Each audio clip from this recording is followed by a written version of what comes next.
untuk sesi murai batu. Jadi di sini temanya sebenarnya murai batu dari hobi jadi rezeki, karena sekarang ini udah mulai banyak hobi itu yang mulai menghasilkan uang, bahkan jadi penghasilan utama, jadi penghasilan sampingan lagi. Nah, di sini kita udah kedatangan tamu istimewa. Di sini Mas Topan ya, bisa dipanggil dengan Mas Topan. Nama aslinya siapa, Mas? Ahmad Yahya. Ahmad Yahya. Nah, jadi salah satu peternak dan penghobi murai batu di Wonosobo ya, Mas ya. Jawa Tengah. Nah, ini juga sudah berapa tahun, Mas? 8 tahun. 8 tahun ya. Jadi mulai dari awal sekali murai batu belum terlalu rame ya, Mas, di Wonosobo. Yang ngawalin termasuk itu dari Mas Topan ya. Oke, jadi mungkin silakan Mas diperkenalkan dulu tinggalnya di daerah mana, terus juga udah peternakannya sejauh ini sebesar apa gitu, terus juga mungkin ada yang lainnya sebelum nanti kita ngobrol lebih dalam lagi gitu. Assalamualaikum warahmatullahi wabarakatuh. Kenalkan, nama saya Ahmad Yahya, tapi sering dipanggil Topan karena orang-orang burung manggilnya Topan. Kalau yang biasa teman kita sih tetap Yahya, tapi di burung terkenalnya Topan. Saya dari Wonosobo, Jawa Tengah ya. Kalau Dieng lah tepatnya Dieng. Kalau Dieng pasti pada tahu semua. Murai batu sendiri, Mas Topan, kenapa sih orang tuh tertarik gitu ya sama murai batu? Terus juga sebenarnya ada karakter-karakter tertentu nggak ya dari hewan ini, khususnya burung, dibandingkan dengan burung lainnya? Kalau kita lihat ini kan, ya. Soalnya kalau burung murai batu itu kelihatan berwibawa ya, Mas. berwibawa. Ya itu saya dulu lah kecil sebelum bisa beli burung yang lain itu, setiap orang insya Allah pasti kepengen beli murai batu. Kenapa, soalnya Mas? dia karena selain bulunya indah, gayanya indah, itu suaranya memang ciri khas. Jadi semua burung bisa masuk ke situ. Jadi gitu ya. semua kalangan pasti yang kepengen kebeli murai batu. Ibaratnya rajanya burung lah. Kalau udah pelihara murai batu sudah ada kebanggaan tersendiri. Seperti itu. Oke. Kalau dari tadi katanya wibawanya dan suaranya gitu ya. Wibawanya tuh kalau bedanya sama burung-burung lain kayak cicak hijau, terus juga lovebird, terus yang lainnya tuh sebenarnya apa sih yang bikin berwibawa tuh dari murai batu? Ya intinya soalnya ekornya kan panjang ya, mahkotanya burung kan di ekornya, terus dia itu tarungnya ngeri. Sama harganya juga kayaknya burung lain nggak ada yang sampai ya. Walaupun saya kan sering dulu di lapangan ya, sering lah pas lagi masih booming-boomingnya. Kalau murai batu itu udah banyak yang sampai 1 M harganya, sampai berapa itu kan sudah. Perlombaannya ajangnya juga. Kalau murai batu kan ada yang banyak yang berhadiah mobil-mobil lah. Kalau sepertinya kalau burung lain nggak sampai seperti itu. Bukannya menyepelekan burung lain ya, maaf untuk komunitas burung lain. Sombong amat. Cuman kayaknya murai batu itu lebih menantang. Dari orang-orang tertinggi lah, ibaratnya contoh lah. Ini mantan Presiden RI ya, Pak Jokowi saja kan dia pernah gantang, dia punya burung juga kan. Ya. Nah seperti itu. Batu, jadi insya Allah semua kalangan pasti banyak yang itulah. Murai batu daripada burung lain lebih condong ke murai batu. Oke, kalau tadi wibawanya salah satunya dari buntutnya. Ya, kalau dari suaranya tuh, itu kan gimana karakternya beda sama burung lain? Katanya kalau dengar-dengar tuh murai batu dia bisa nyerap suara burung lain ya, iya, Pak? Ya, gimana tuh, Pak? Ya seperti itu. Jadi kalau kita tinggal ini ya, sama aja kita anak bayi itu ya, tergantung dia itu dicampur sama burung apa. Kalau dia dicampur sama burung labet, dia dominan labet. Kalau dia dicampur burung koci, dia jadi koci. Tapi itu ada pantangannya murai batu, perkutut. Kenapa tuh, Pak? Soalnya perkutut itu dia ngungklung, jadi kuk. Jadi dia larinya nggak nembak, jadi dia jadi kayak murai Borneo. Jadi kuk cuma itu toh. Selain itu insya Allah masih aman lah. Kalau tilang sih, kalau harian bisa keluar, tapi kalau di lapangan jarang ada burung murai batu keluar tilang. Yang penting ya rekomendasi saya sih jangan pelihara perkutut. di dekat burung murai batu itu. Kalau di saya itu semua burung kayaknya saya pelihara aman-aman aja, selama ini ya. Oke. Nah kalau misalnya gantangan sendiri ya, sebenarnya kok kalau komunitas di daerah khususnya di Wonosobo itu sejauh ini perkembangannya seperti apa, Mas Topan? Karena mengingatkan terakhir-terakhir ini dengar-dengar harganya juga lagi kurang oke ya, naik turun kan ya. Nah ini fasenya pas lagi turun. Sebenarnya komunitas di Wonosobo sendiri atau di sekitar peternakannya Mas Topan itu nyikapinya seperti apa? Kalau sekarang malah justru lagi rame-ramenya. Oh, lagi rame-ramenya. Nah, karena kan orang yang menengah ke bawah lah, jadi sudah siap beli burung. Nah, sekarang kemarin-kemarin itu banyak yang beli di saya. Beli dengan harga 1 juta pun gantang, dia konser. Itu kadang dengan harga 1 juta, dia laku 10 juta. Jadi pemula-pemula itu sudah kejangkau kalau beli burung. Nah, so, apalagi sekarang di tempat saya kan burung kayak gitulah, sudah kayak sampah di sombong amat. tempat saya kan. Stoknya setiap hari kan seperti itulah, bludak ibaratnya. Sekarang itu gantangan itu ramai sekali. Jadi kadang 3 sesi, 4 sesi itu full. Latihan mulu, menangnya kagak. Kalau murai batu. Ya kasusnya kayak labet dulu.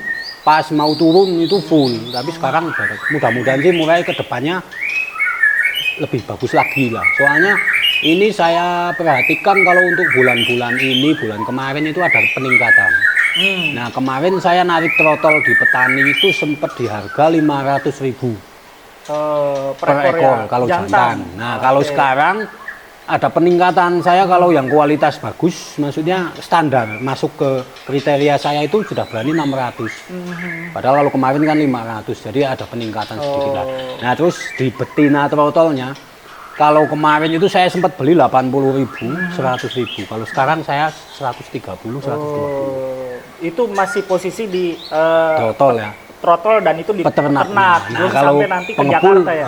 Beda lagi. Saya kan sama mencari ngambil di pengepul biar betul. Hasil semua. Oke.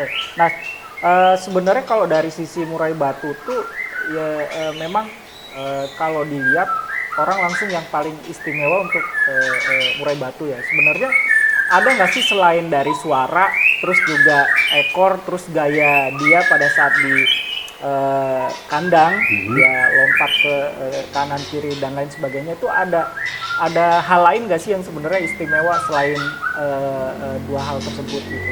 Ya, sebenarnya sih hampir sama ya sama burung-burung lain, cuman ya itu semua orang itu nggak tahu kenapa auranya tetap kepinginnya murai. Kalau pelihara burung murai pasti. Jadi saya sendirilah dulu waktu kecil, wah murai batu. Tapi kan dulu di zaman saya kan yang kuat beli burung murai batu kan mungkin paling enggak banget ya sebangsa anak DPR lah. Terus kalau yang masih kayak saya itu dulu masih berhayal lah kalau burung, soalnya memang mahal. Soalnya saya pertama itu dulu beli burung aja saya jual mobil mas. Pertama jual mobil itu cuma tahun 2018 ya. Saya beli jual mobil itu mobil carry tahun 2008. Itu cuman saya dapat 2 pasang burung aja. 2 pasang burung. Tapi alhamdulillah yang satu masih ada, yang satu masih di tempat Pak Randy itu. Oh iya, ini kebetulan masih di sana. Saya udah sekitar 8 tahunan ya mas, hampir 7-8 tahun tuh dibantuin juga sama Mas Topan tuh untuk bikin peternakan juga di daerah Cilengsi. Nah jadi di sini untuk ada 9 kandang ternakan, dan ini sebenarnya ngawalinnya emang nggak sengaja ya Mas Topan ya, dari zaman corona juga tuh pada akhirnya kita pikir ini juga prospek juga untuk dikembangkan lebih lanjut, dan ternyata pas dijalanin nggak serumit apa yang dipikirkan. Ternyata melihara hewan apalagi hewan hidup khususnya burung tuh perlu air bersih, air yang benar-benar bersih, kandang yang bersih, terus juga alur udara itu juga sirkulasinya juga harus kita kan bener ini diakalin sama blower. Kalau tempat saya kan sudah dingin, kalau di sini panas, terlalu panas, kasihan. Nah terus juga sebenarnya kalau beternak tuh ada gak usah beternak deh, pada saat orang tertarik nih untuk beli murai batu, sebenarnya yang pas itu beli posisi trotolan atau trotol tuh maksudnya masih usia sekitar beberapa bulan, belum bunyi dengan ini ya, belum berkicau gitu, atau beli yang sudah berkicau atau seperti apa? Kalau saya sih kalau bagi pemula rekomendasi saya trotol ya. Trotol Soalnya ya? kan dia itu ya saya yang bilang tadi. Jadi kayak bayi. Jadi kita kepengen dia suara apa, terus dibeliin burung yang seperti itu dia pasti manut. Sama gini loh Mas. Di logika saja kalau burung pastol kalau harganya murah ya pasti yang seperti itu, yang gitu-gitu aja suaranya.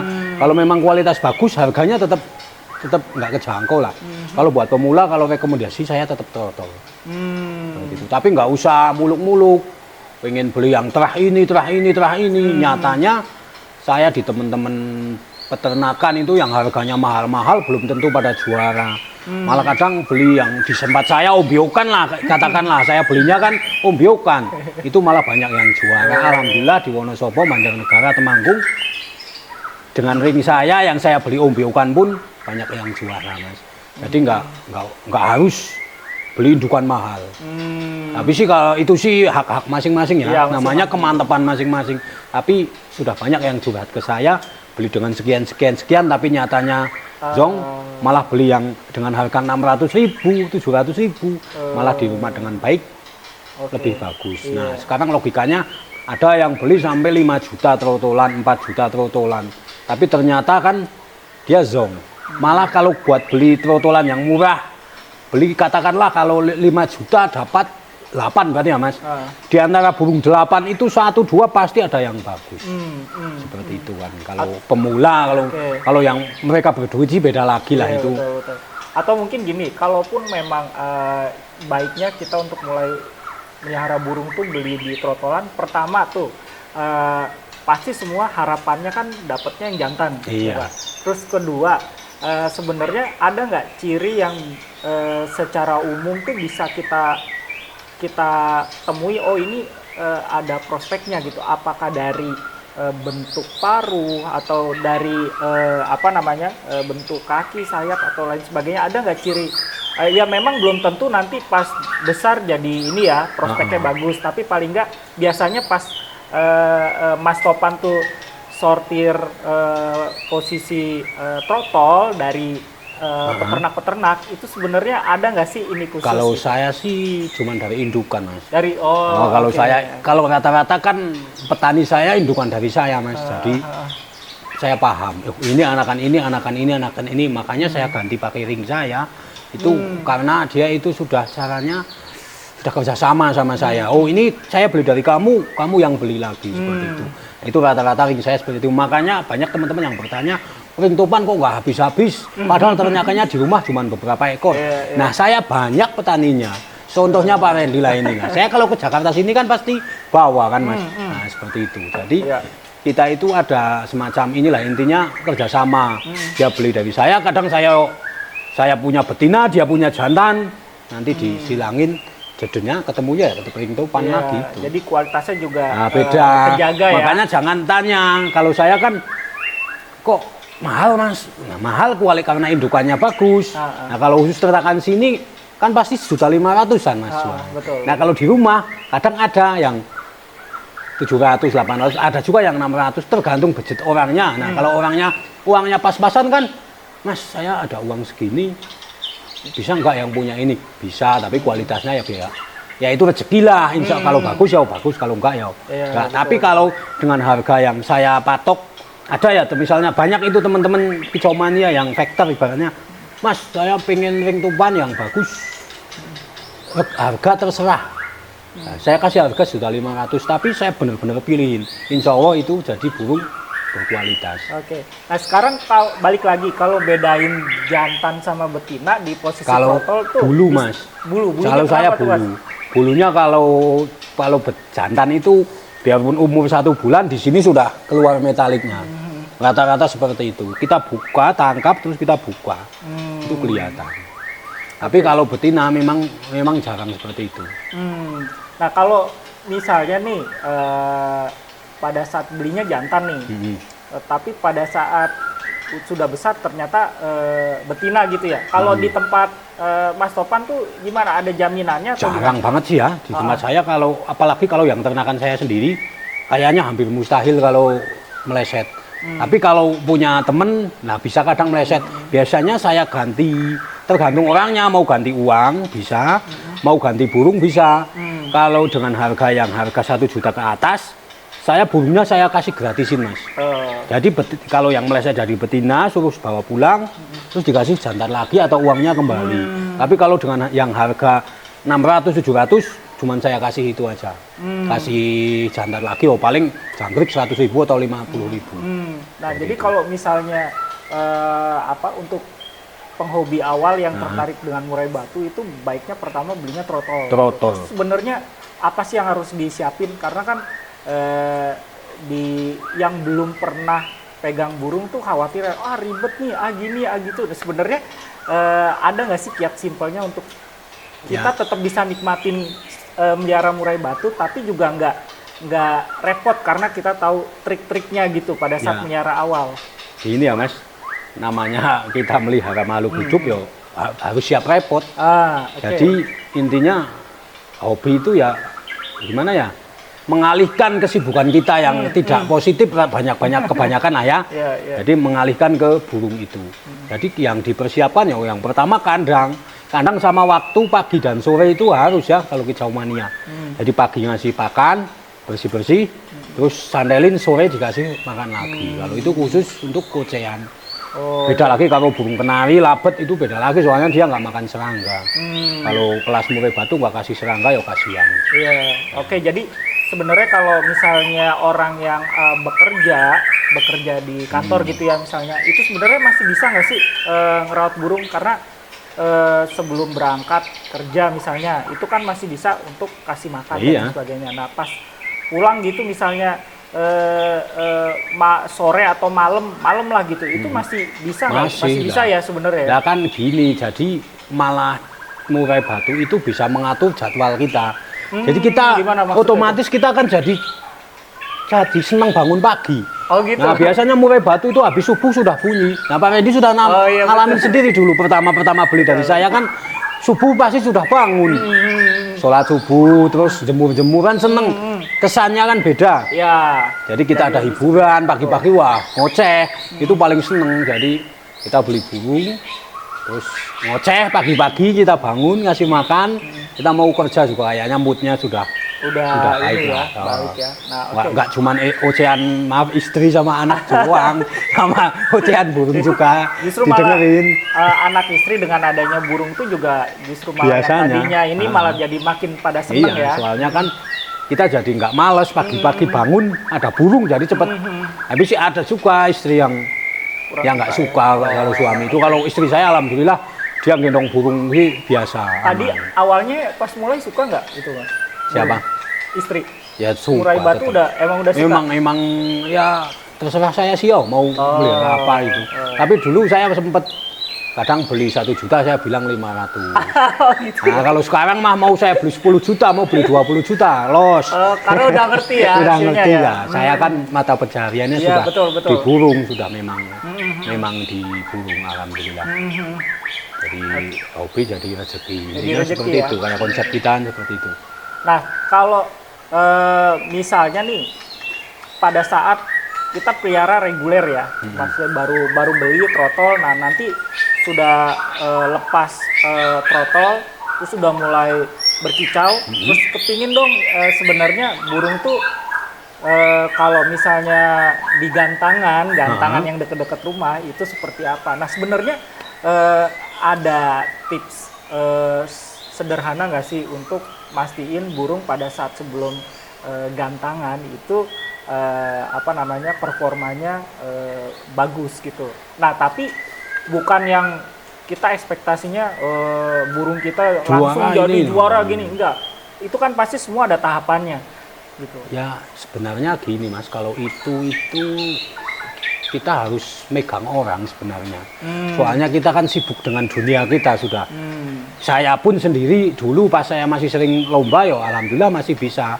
Kalau sekarang karena saya sudah terlalu banyak burung di rumah tetap sudah nggak bisa. Nah ini maksudnya gini, bagi teman-teman yang mau melihara cuma satu dulu. Kalau Nah, itu bagusnya seperti itu, itu masih bisa, biasanya masih bisa bagus, ya. langsung gantang sendiri ya. Biasanya nah, bagus. persiapannya apa sih? Persiapannya apakah ada puasanya dulu untuk si burungnya atau sebenarnya lancar-lancar aja Itu atau sih gimana? Atau makanya- dijemur dulu pagi-pagi? Makanya saya rekomendasi dari trotol. Jadi burung itu kan terbiasa dengan mandinya, apanya itu harus teratur. Jadi settingan itu kalau Setiap pagi, burung beda? Beda, kalau Oh, pagi 5, gimana? sore 5, pagi 5, sore 5 itu Jangkriknya setiap maksudnya ya? hari jangkriknya, Oke. EF-nya lah ibaratnya. Terus nanti begitu mau gantang, kalau saya pribadi, setelan yang paling umum di murai batu itu rekomendasi ke pemakai burung yang beli dari saya itu, kalau harian 5, terus malamnya kalau mau lomba 10, terus pagi mandi, kasih jangkrik 10 lagi, terus nanti di lapangan lihat kondisi burung, kalau sudah on ya tinggal nggak usah dikasih lagi, kalau belum on kasih colok ulet hongkong 5 atau 10. Kalau saya soalnya di Jawa Wonosobo jarang kroto, nggak pakai kroto. Soalnya setengah mati kalau nyari kroto. Saya Dingin sih soalnya nggak ada semut di sana. Dan sebenarnya kalau misalnya nih kita kan harus tahu kondisi burung juga. Ada kalanya waktu minggu atau hari libur mau siap gantangan gitu ya. Oh burung nih sebenarnya ternyata performanya lagi nggak bagus atau kurang siap. Sebenarnya ada ciri-ciri khusus nggak? Oh nih burung jangan dipaksain untuk Ya gantangan. ada, Apa itu Apa ada Pak, ya. kira-kira? Biasanya kan kalau burung lagi kondisi itu kenceng dia, ngocehnya itu kenceng biasanya. Tapi kalau dia lagi kayak misalnya ngembang bulunya kurang perform, itu lemas bunyinya, itu jangan dipaksain.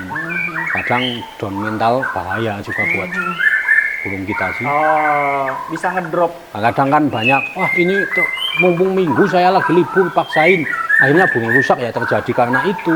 Dia nggak siap tarung, dipaksa, jadi mentalnya drop, jadi rusak burungnya. Seperti itu. Nah, namanya makhluk hidup kan kita juga harus menyesuaikan, harus tahu karakter dia siap apa enggak ya. Kalau kita paksain tetap marah dia ibaratnya, seperti itu. Nah sebenarnya kapan sih kita tuh mutusin dari misalnya udah sekian lama melihara murai batu gitu ya. Terus kapan sih kita tuh tahapannya mutusin untuk lanjutin ke ternak? Oh ini boleh juga nih sebenarnya jadi penghasilan gitu kan? Atau ada nggak sih titik tertentu? Oh ini komunitasnya udah oke nih, boleh juga untuk diterusin kita bikin ternakan atau gimana?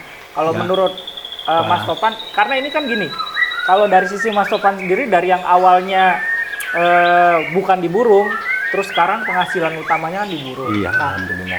buat teman-teman yang tadinya belum terpikirkan nih untuk masuk ke burung dan akhirnya coba melihara, nah itu kan belum menghasilkan. Nah, kalaupun menghasilkan mungkin pada saat juara di gantangan gitu kan ya. Nah, ada nggak sih nanti di tahapan tertentu, oh ya bagusnya nih bikin ternakan nih. Dan kalaupun bikin ternakan tuh berapa dulu sih? Berapa kandang ternakan dulu atau berapa pasang dulu? Kalau untuk sekarang sih saya sudah nggak rekomendasi untuk ternak ya Mas. Oh kenapa tuh? Soalnya kedepannya itu harganya memang seperti itulah. Jadi kayaknya kalau kita mau buat penghasilan sudah tidak menguntungkan lagi. Soalnya yo inilah berarti buat operasional sudah nggak nutup Mas. Kalau produk terus sih tetap nutup. Tapi namanya burung tahu sendirilah. Kadang dong produk, kadang dong enggak. Kadang dia mau nelur tapi nggak netes. Yang udah netes mati kan, seperti itu. Nah sekarang harganya Sekarang dengan biaya harga pakan operasional masuk terus bakalan ya, sudah jangkrik apa. masuk. Yang penting sekarang itu hobi dulu aja. Kalau kita sudah hobi dulu, kita sayangin burung kita, terus kita pengen, wah ini daripada buat sendirian, mending saya ternak aja beli betina, nah itu sih nggak apa-apa. Tapi kalau kita, wah saya mau bikin ternakan 100 kandang buat penghasilan, Oh, rekomendasi dulu, jangan. belajar dulu lah. Soalnya gitu ya. untuk 3 tahun ke belakang, 2 tahun ke belakang ini saya borongan yang sudah mutung, sudah jadi pun nggak usah bikin kandang lagi, sudah angkat tangan. Apalagi kita harus bikin kandang dulu, masih bikin ini itu kayak udah nggak nutup. Iya, iya. Yang sudah jalan, yang punya ternakan 50 kandang, 40 kandang sudah saya borong kemarin. Wonosobo, Temanggung, Banjar sudah mau ludes. Sudah tak borong saya semua. Jadi sebenarnya kalaupun ada arah pikiran untuk nernak, baiknya juga benar-benar cintai Dipikir dulu matang-matang si burungnya, dulu. terus juga pelajari prosesnya, itu juga nggak langsung banyak ya. Iya. Makanya 1-2 dulu Iya. gitu. Dan Ya. pastiin apa namanya? Jalur penjualannya juga ada via Ada. komunitas tadi itu karena Iya. penting sekali ya. Biasanya kalau untuk hobi hewan tuh salah satu andalannya menukar informasi, terus juga menambah koneksi itu di komunitas. Iya, itu kalau tadi. itu teman saya pengen ternak tak suruh ke tempat saya dulu. Kenapa tuh Mas? Ya pokoknya tak kasih tahu semua dulu trik-triknya. Ya dulu gua tahu sendirilah Pak Randy. Di sini lagi trouble, saya datang langsung produk lagi. Saya tinggal 2 bulan trouble, saya datang lagi ke sini produk lagi kan. Itu memang ada trik khususnya. Ibaratnya kita harus benar-benar tahu dulu. Betul. Seperti itu, jangan ujuk-ujuk terjun ya, tetap angkat tangan akhirnya. Nah sebenarnya kalau dari murai batu sendiri itu kan ada beberapa terah ya. Ada sebenarnya terah murai batu Medan, ada yang bahorok ya, karakter badannya besar gitu kan, terus suaranya juga lantang Mantap. sekali ya. Nah terus juga ada dari Kalimantan ya, terus juga ada dari dulu Sences tuh dari Nias, ekor hitam itu. Itu juga bahkan ada juga beberapa burung tuh yang cukup unik, sebelum mentas tuh harus makan daging kambing dulu ya. Si Halilintar ya dulu ya, yang sudah mati. Nah, maksudnya dari sini sebenarnya ada nggak sih karakter terah khusus tuh yang jadi primadona gitu di murai batu? Atau sebenarnya setelah Mas Topan jalankan itu terah itu sebenarnya nggak ngaruh-ngaruh amat, tergantung gennya atau gimana? Iya, tergantung gennya. Kalau dulu saya kan makainya bahorok ya. Tahu sendirilah Pak Randy. Jadi saya ambil terah yang si Mbah itu, anak-anakannya saya pakai Yang betinanya. awal banget ya. Terus sekarang kan saya tetap masih terah-terah itu. Saya sekarang jantannya pakai F3, F4. Jadi Kenapa tuh, primadona sekarang itu F4 Mas. Jadi dia itu mainnya Apa sih enak. F4 tuh? F4 itu ya silangan dari Kalimantan. Biangnya Kalimantan. Jadi Borneo, silang Medan, jadinya Bordan atau F1. Kalau orang tahu umat Mas, ini hitung-hitungan matematika sangat rumit. Nah, F1 sama Medan lagi ketemunya F2. F2 masih gembung ya. Nah, terus F2 ini silangkan Medan lagi jadinya F3. Nah, kalau F3 ini bagusnya kalau kita buat ternak ambil betinanya. Kenapa tuh Mas? Soalnya terahnya kan kuat. Nah, jadi jantannya kita pakai hutan. Itu jadinya istimewa biasanya. Jadi kita ambil hutan Medan, bahorok, nah itulah yang bagus-bagus. Baraknya terus disilangkan F3 itu istimewa. Nah, terus di antara F3 ini jantan pun ada yang sudah bisa dilomba.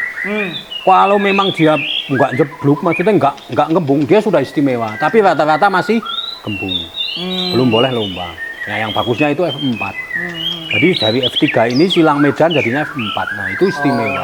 Kalau saya sekarang bikinnya itu, yang lagi booming sekarang itu. Pokoknya yang lagi bagus-bagusnya sekarang FF itu. Dan itu silangan gennya juga nggak langsung ketemu ya Mas? Nah, soalnya Kalimantan memang mainnya kan buntutnya ya. Nah, ini enggak macul-macul dia. Macul-macul.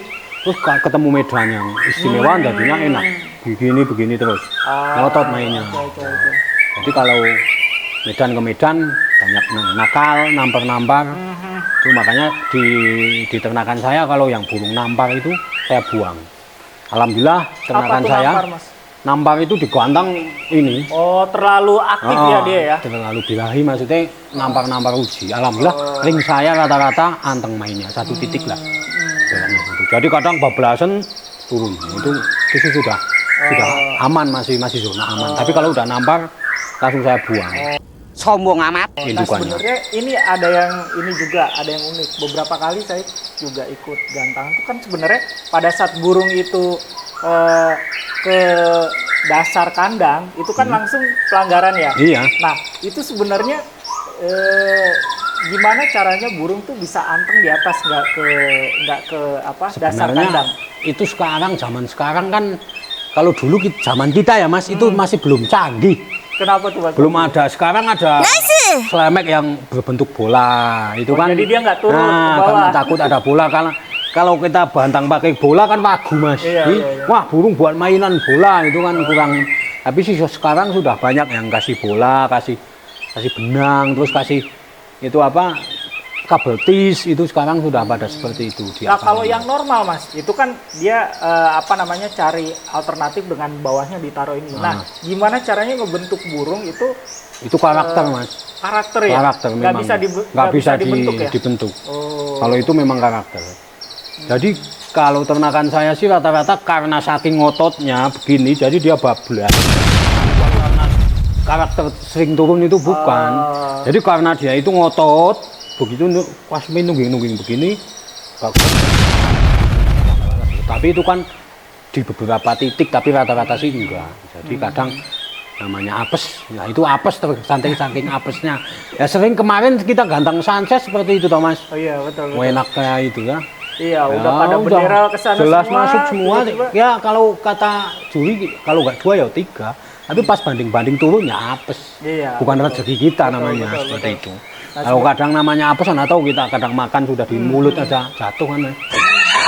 Iya, nah sebenarnya juga kalau dari sisi ternakan sendiri nih Mas, kapan sih sebenarnya burung yang udah dinilai terahnya bagus, misalnya kita beli terahnya bagus, itu dia mentas, terus pada saat momentum apa sih sebenarnya kita bisa lakukan ternakan dia, mulai ini kita jodohkan, atau sebenarnya bisa nggak sih jodohin burung sembari mereka juga apa namanya gantangan gitu, itu sebenarnya bisa nggak?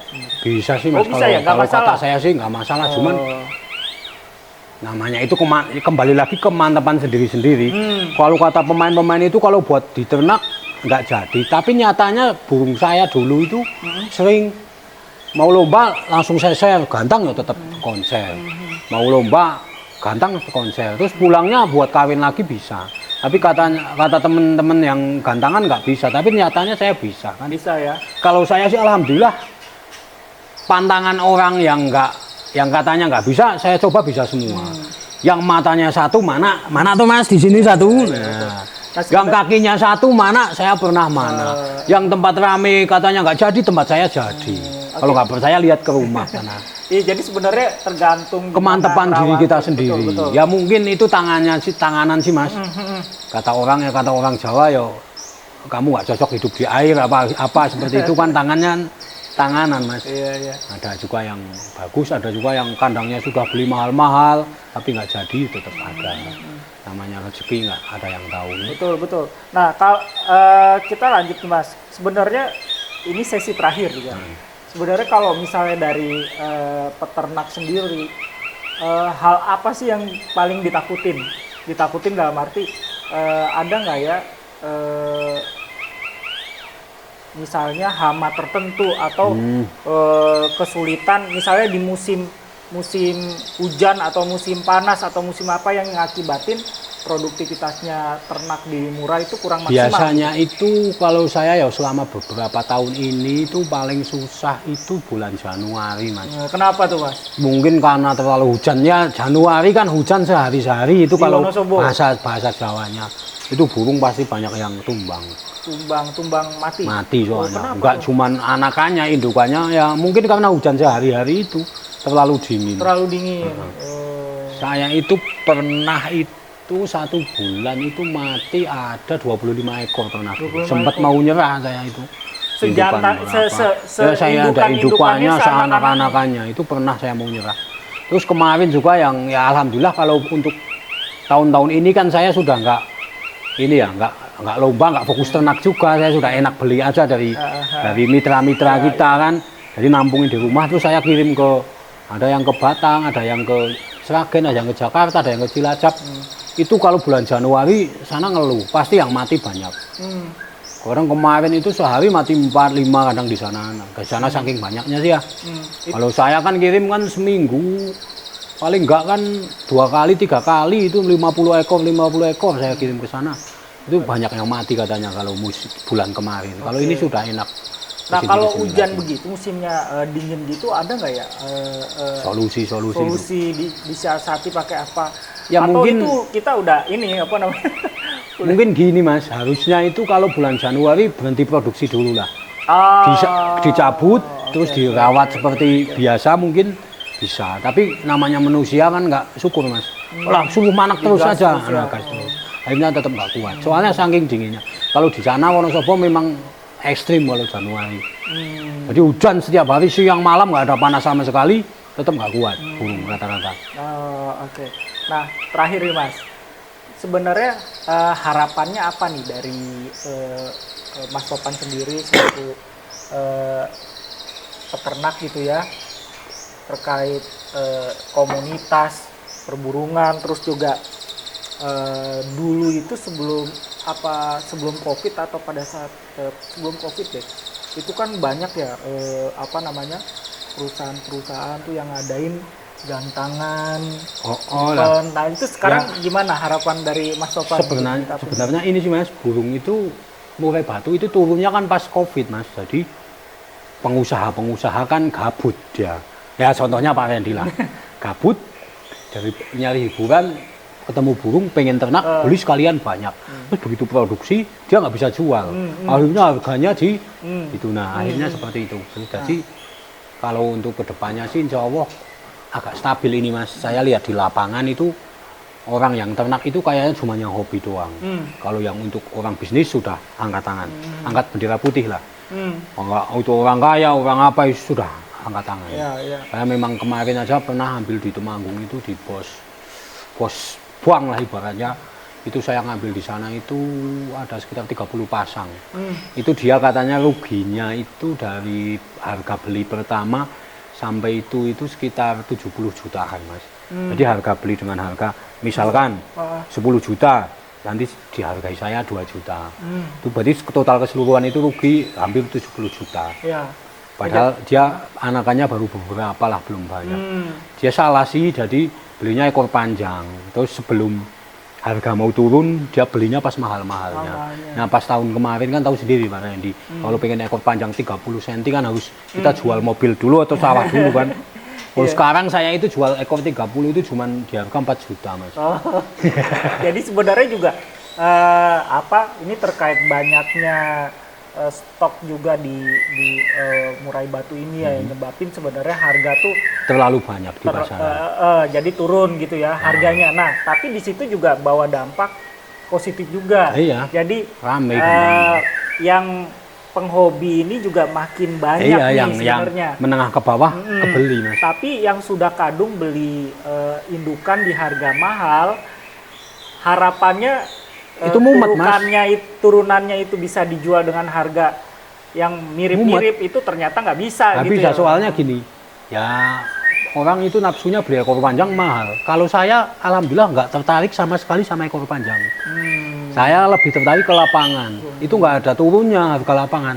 Nah, misalkan sekarang harga ekor panjang indukan 30 kali 16, 17, saya jual dengan harga 1 juta Mas. Nah, sedangkan terah kita sendiri F4 ibaratnya ekornya 15 cm, 16 cm, kita masih bisa jual 1.500.000. Alhamdulillah. Itu Trotol. Alhamdulillah kan masih bagus lah. Nah, itu yang anakan Pak Randy satu itu kemarin saya upload.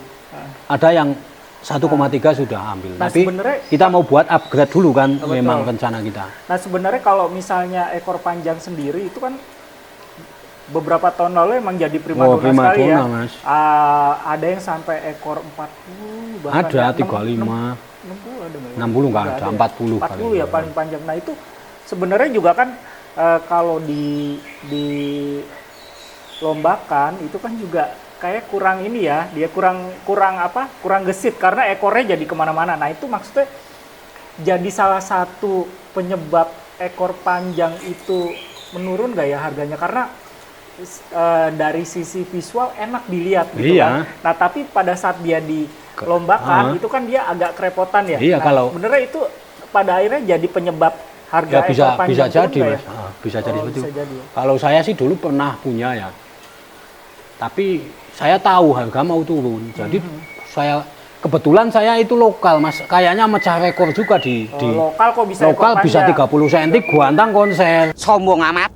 Oh, Kebetulan ada orang yang peternaknya beli minta 60, saya minta 60 ya, terus dibayar. buntutnya ini enggak, buntutnya waktu gantangan sempat ada Dia keluar cedera nggak? separuh dari itu, tapi juri geleng-geleng semua, soalnya volumenya tembus, nembaknya satu jalur, memang saya kasih gereja Tarung, ya, wah juri nggak ada yang geleng-geleng, wah topan ini, gitu saudara. Orang ekor segitu panjangnya gantang konser kan jarang Mas, kayaknya kalau lokal dengan lokal ekor 30 itu rekor Mas, pas musim tahun-tahun itu, kayaknya belum ada yang tembus, itu ternakannya Om Toy Cilacap. Oh, Itu memang istimewa burungnya, jadi burungnya besar, wah volumenya ngeri. Tapi saya karena saya jual, saya juga frustasi, dia itu makanin anaknya sendiri. Nah, jadi saya ternak, dia itu netes buang anaknya. Jadi frustasi lah. Saya jual, alhamdulillah tak gantang, cabut guantang, padahal itu ekor putihnya kecabut pas saya nangkep, guantang masih konser langsung laku, saya jual. Sudah nggak main ekor panjang lagi sekarang. Nah, sekarang ada di rumah itu ekor panjang, ekor 30, saya cuma beli berapa kemarin? 3 juta, padahal kan dia jual. Belinya 12. Oh, oke, jadi itu sebenarnya kita udah dari tadi tuh sesi penutup tuh ngobrolnya makin lama makin asik. Jadi kita sudahi dulu untuk sesi ini. Terima kasih sekali lagi Mas Topan atas waktunya. Terus juga sampai ketemu di lain kesempatan. Saya tak sekali lagi. Silakan. Ini gini Mas, buat para kicomania kalau pengen ternak, mending main terah saja, nggak usah ekor panjang. Pusing ya. Kalau terah, insya Allah masih stabil. Kalau jual ke trotol ke tempat saya, kalau dia memang trotolnya kualitas bagus, seperti yang saya upload di Facebook saya kemarin, spek seperti itu saya masih beli di atas 1 juta, tenang saja. Tapi dengan spek yang seperti itu. Nah, oke. Sebelum kita akhiri, ada ini nggak Mas, kalau pada mau coba beli langsung ke Mas Topan, itu Facebooknya apa Mas, atau media sosialnya apa? Topan Alfarisi. Topan Alfarisi ya. Nah, kalau saya memang dari dulu rezekinya di situ sih. Oke, jualannya cuma di situ. Nanti kalau mau lihat koleksi trotolnya itu bisa langsung di sana ya. Itu aja, lihat aja di Facebook. Kalau TikTok kita baru mulai namanya Murai Batu Jateng. Oh, tapi proses saya masih seneng ke Facebook lah. Iya. Jadi kalau kita rangkum sebenarnya hobi ini nggak ada ruginya ya. Jadi memang setelah saya jalani juga sebenarnya nggak ada yang terlalu gimana banget dari sisi waktu ataupun dari sisi repotnya melihara. Cuman justru malah suara terus gaya dia pada saat ini itu emang pada saat di kandang itu emang punya ciri khas tersendiri. Gitu. Oke, terima kasih. Kopi dulu Mas. Oke. Ini kopi juga produk sendiri.